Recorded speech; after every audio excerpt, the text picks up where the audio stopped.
Halo teman-teman, hari ini kita akan bahas tentang anyang-anyangan atau biasa disebut dengan beser. Kenapa? Karena saya punya pengalaman pribadi dengan anyang-anyangan. Sebelumnya saya sempat dirawat di rumah sakit selama 5 hari karena anyang-anyangan. Sebelum saya dirawat juga saya sudah konsul dengan dokter. Dengan 2 dokter. Dokter yang pertama itu menyarankan saya untuk kultur urin. Kenapa kultur urin? Karena setelah dikasih antibiotik dan obat tidak ada perubahan selama 7 hari. Dan dokter menyarankan silahkan kultur urin. Kenapa kultur urin? Karena untuk memastikan antibiotik jenis apa yang ampuh untuk membunuh kuman yang ada di dalam urin saya. Terus yang kedua, saya konsul lagi ke dokter berikutnya.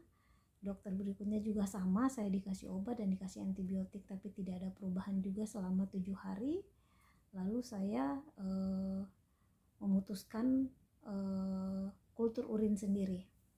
Dan ingat teman-teman, kalau untuk kultur urin itu tidak ditanggung BPJS karena saya kebetulan berobatnya pakai BPJS. Kultur urin itu tidak ditanggung oleh BPJS, jadi kita bayar sendiri. Nah kebetulan saya pakai Prodia untuk bayar untuk kultur urinnya. Atau teman-teman bisa pakai lab yang lain gitu kan. Kalau saya pakai Prodia, saya kultur urin di sana hanya sekitar 3 hari hasilnya keluar. Terus setelah hasilnya keluar, saya konsul lagi ke dokter yang kedua. Di situ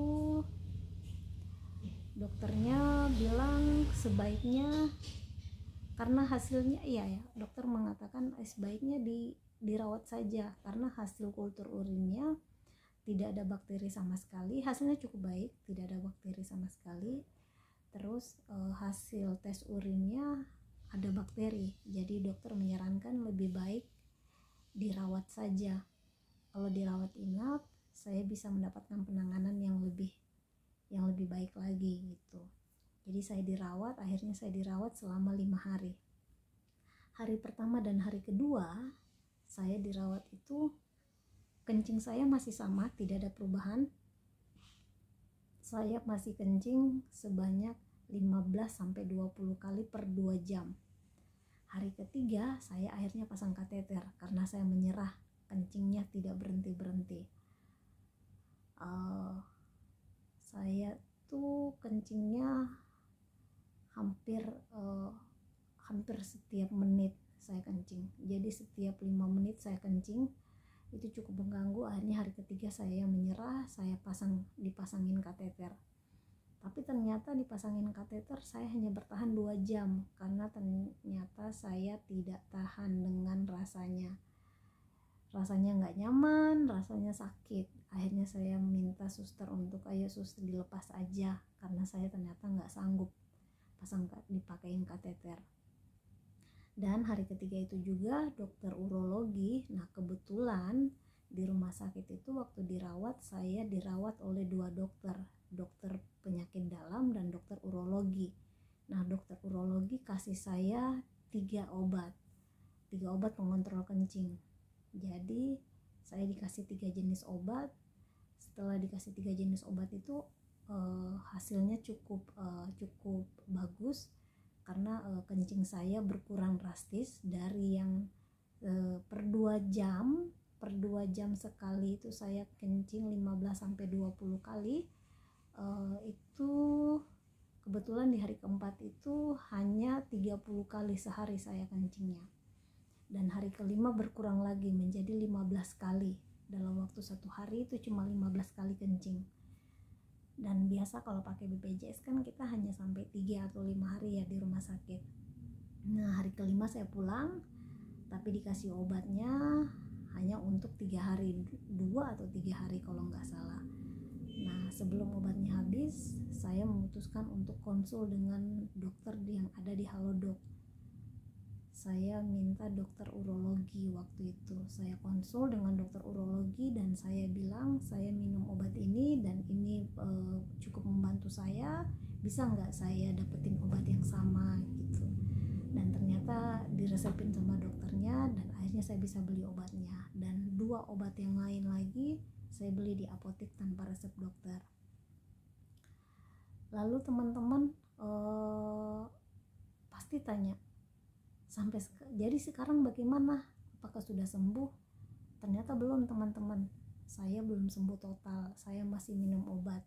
Jadi saya sampai hari ini saya masih minum obat dokter, obat yang sama saya masih tetap minum, karena pernah saya coba untuk berhenti minum dan ternyata dia kambuh lagi. Jadi saya masih tetap minum obatnya, dan nanti saya kontrol lagi, saya akan tanyakan sampai kapan saya harus minum obat, karena ketika saya berhenti minum obat dia kencingnya masih akan tetap sama, kencingnya akan tetap banyak lagi.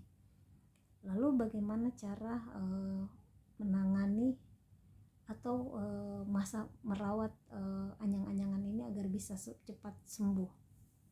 Kalau saya disarankan dokter, yang pertama minum air putih yang banyak. Jadi teman-teman tuh boleh minum air putih yang banyak. Jadi semakin sering kencing itu semakin bagus. Jadi saya disarankan minum 1,5 liter air atau 2,5 liter air setiap hari. Jadi saya minum air yang banyak. Kedua, tidak boleh makan yang pedas, asam atau yang manis. Jadi yang banyak mengandung gula, seperti makan yang manis-manis kayak roti, cake kayak gitu tuh kalau bisa dihindari. Yang ketiga, minum minuman berkafein seperti kopi, teh, dan minuman bersoda. Nah kebetulan saya penyuka kopi, jadi semenjak saya anyang-anyangan saya berhenti total minum kopi. Terus yang keempat, sering-seringlah mengganti daleman. Jadi kalau bisa nih kita sering-seringlah ganti daleman, karena itu ternyata tidak bagus kalau kita hanya ganti daleman hanya sekali gitu kan. Kalau untuk itu memperburuk keadaan. Jadi bakteri-bakteri di dalam itu semakin berkembang kalau kita tidak sering mengganti daleman. Terus yang kelima, jangan pakai daleman yang ketat. Jadi kalau bisa pakai yang longgar-longgar ya teman-teman. Jadi kalau pakai yang longgar-longgar itu mempercepat penyembuhan sebenarnya, karena kan dia lebih bernafas. Vagina butuh bernafas.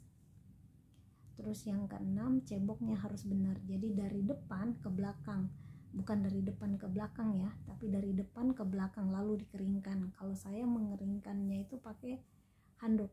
Jadi saya punya handuk kecil, jadi setiap kali habis cebok tuh harus ditap-tap ya. Jadi jangan dikasarin gitu, kasihan vagina kita kalau kita langsung blok gitu. Jadi ditap-tap aja gitu sampai dia kering. Nah itu aja teman-teman, kita bisa sharing. Itu dia tips yang bisa saya sharing ke teman-teman. Semoga teman-teman dan saya bisa cepat sembuh. Bagi teman-teman yang masih mengalami hal yang sama, ayo semangat teman-teman, kita ubah pola hidup kita, dan terutama sih pola makan kita ya. Kalau kita makannya nggak pedas-pedas, yang nggak asam dan nggak manis-manis, itu cukup berpengaruh kok gitu. Banyak-banyakin aja makan sayur gitu kan, banyak-banyakin makan sayur itu mempercepat kok proses penyembuhannya. Oke teman-teman, semoga teman-teman yang punya penyakit yang sama dengan saya semoga cepat sembuh, dan kita akan semakin sehat. Bagi teman-teman yang suka dengan video ini bisa di like, share, dan komen. Oke teman-teman, sampai di sini dulu, dan kita akan jumpa lagi dengan video yang lain lagi. Terima kasih teman-teman.